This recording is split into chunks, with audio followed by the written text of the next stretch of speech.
Hi friends, నేను మీ Amar force Reddy ఛానల్కు స్వాగతం సుస్వాగతం.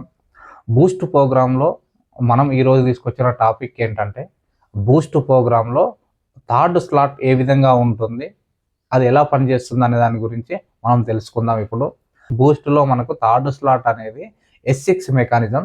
S6 మెకానిజం మనకు ఆల్రెడీ మన TRDSలో చూసినట్టే ఉంటుంది. మనం ఫస్ట్ ఉన్నప్పుడు మన కింద ఫస్ట్ 2 ఐడీలు, తర్వాత సెకండ్ లైన్లో 4 ఐడీస్ ఉంటాయి. దాంట్లో ఫస్ట్ 2 మన పై వాళ్ళకి వెళ్తాయి, అప్పర్ లైన్కి వెళ్ళిపోతాయి.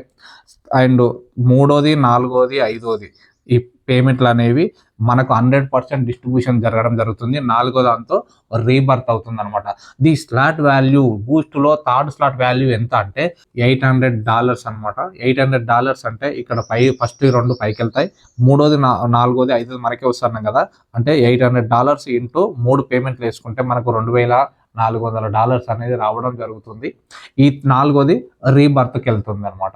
ఇక్కడ మనకు అప్లైన్ నుంచి వెళ్ళి క్రాస్ లైన్ నుంచి వెళ్ళి ఏమైనా వస్తుంది అంటే TRDSలో లాగానే అండ్ మన మీద ఉన్న అప్లైన్ నుంచి వెళ్ళి రావచ్చు, అండ్ క్రాస్ లైన్ నుంచి వెళ్ళి రావచ్చు, మనం వేసుకున్నా రావచ్చు, మన టీం వాళ్ళు వర్క్ చేసినా రావచ్చు అనమాట. అండ్ మనం $800 పెడితే ఒక్కసారి ఫిల్ అవుతే మనకు వచ్చేది $2400 అనమాట. బూస్ట్లో థర్డ్ స్లాట్ అనేది ఈ విధంగా ఉంటుంది. అందరికీ అర్థమైంది అనుకుంటున్నాను. Thank you so much friends.